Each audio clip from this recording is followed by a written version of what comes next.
మన తండ్రి కుమార పరిశుద్ధాత్మ దేవునికి వందనాలు స్తోత్రాలు చెల్లించుకుంటూ ఈ దినమందు పుట్టిన దినములు వివాహ దినములు జరుపుతున్న బిడ్డలను దేవుడు విశేషంగా దీవించాలని మేము కోరుతూ ప్రార్థన చేస్తున్నాము. ఈ సంవత్సరాంతం వరకు దేవుని కృప కాపుదల మీకు తోడై ఉండాలని మేము ఆశపడుతున్నాము. అట్టి కృప పొందుకుందరుగాక. దేవుడి దినమందు మనకిచ్చిన వాక్యము కీర్తన గ్రంథము 69వ కీర్తన 30-31 వచనం చదువుకున్నాం. కీర్తనలతో నేను దేవుని నామమును స్తుతించెదను, కృతజ్ఞతాస్తుతులతో నేను ఆయనను ఘనపరచెదను. ఎద్దు కంటెను కొమ్ములను డెక్కలను గల కోడె కంటెను అది యెహోవాకు ప్రీతికరము.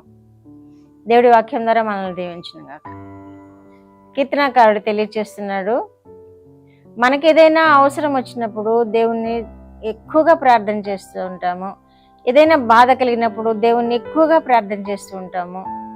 ఏదైనా శ్రమ కలిగినప్పుడు దేవుని కోసము ఎంతో ప్రార్థనలు యాచనలు చేస్తూ దేవుని కృప కొరకు కనిపెట్టుకుంటూ ఉంటాము. ఆ కృప పొందిన తర్వాత, ఆ శ్రమ తీరిపోయిన తర్వాత, ఆ వేదన తొలగిపోయిన తర్వాత మరలా దేవుని సన్నిధిలో దాని నిమిత్తమై కృతజ్ఞతాస్తులు మర్చిపోతూ ఉంటాం. అది దేవునికి ఇష్టము లేని కార్యం అన్నమాట.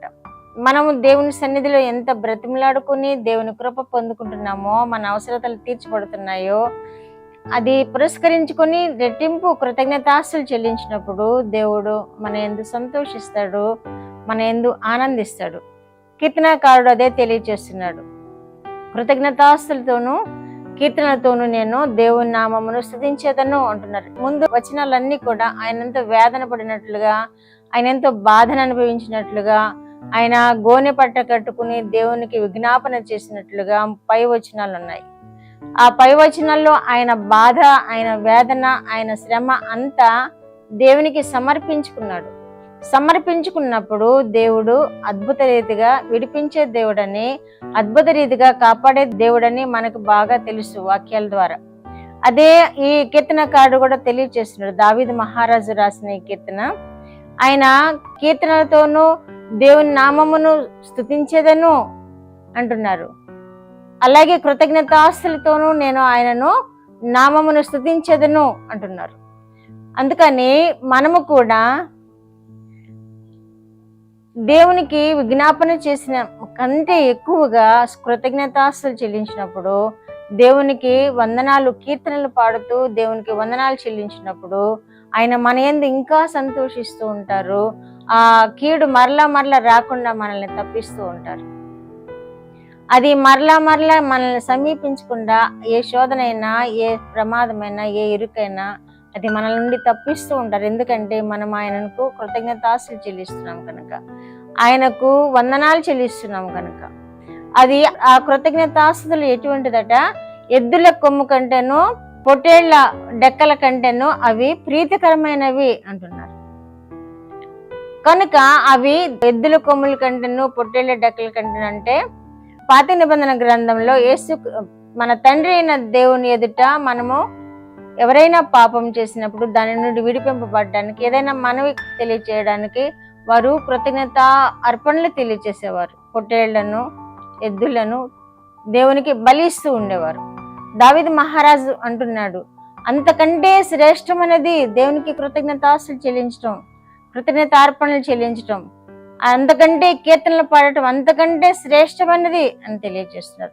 మనమైతే ఆ పొట్టేళ్ళు, ఆ పశువుల్ని బలి ఇవ్వనవసరం లేదు. కానీ మనమైతే ఈ కృతజ్ఞతాస్తులు చెల్లించడం ద్వారా, ఈ కీర్తనలు పాడుతూ ఆయన నామాన్ని ఘనపరచడం ద్వారా మనము కృతజ్ఞతలు తెలియచేసే వారముగా ఉండాలని వాక్యం మనకు తెలియజేస్తుంది. కాబట్టి మనం ఏదైనా అవసరత నిమిత్తం ప్రార్థన చేసినప్పుడు, దేవుడు మన అవసరతను తీర్చినప్పుడు మనం తప్పకుండా కృతజ్ఞతలు తెలియచేయాలి. దేవునికి తప్పకుండా కీర్తనలతో ఆయనను స్తుతించాలి, తప్పకుండా ఆయనను ఘనపరచాలి, మహిమపరచాలి.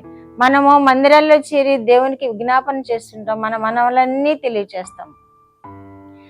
మనవులన్నీ తెలియచేసినప్పుడు దేవుడు తప్పకుండా వాటిని అంగీకరించి అనేక మంది మనవులను నెరవేర్చిన దేవుడుగా ఉంటారు.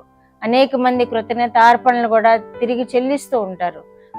ఇంకా వారు దీవింపబడతారు. చాలా మంది కృతజ్ఞతార్పణలు మర్చిపోతూ ఉంటారు, కృతజ్ఞతాస్తులు మర్చిపోతూ ఉంటారు, కీర్తనలు పాడటం మర్చిపోతూ ఉంటారు, ఆరాధన పెట్టుకోవడం మర్చిపోతూ ఉంటారు. అలా మర్చిపోవడం వలన మనము దేవునిని మనల్ని మర్చిపోయే వారముగా చేసుకుంటాం.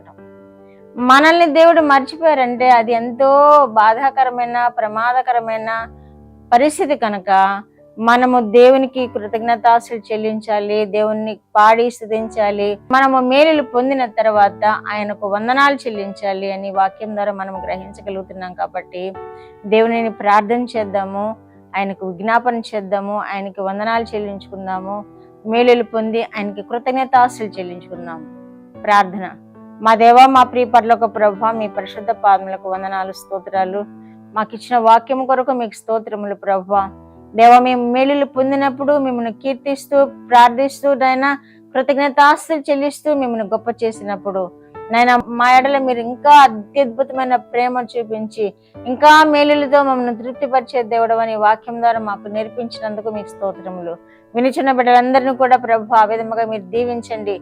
వారు మొర పెట్టుకుంటున్నప్పుడు వారి మొర ఆలకించండి నా తండ్రి. వారి విజ్ఞాపన మీరు ఆలకించండి. తిరిగి మీకు కృతజ్ఞతాస్తులు చెల్లించుకునే మనసు కూడా దయచేసి మీరు మహిమ పొందమని యేసుక్రీస్తు వారి పేరటి మనవులు మీ పాదముల యొద్ద వేడుకుంటున్నాను పరమ తండ్రి. ఆమేన్.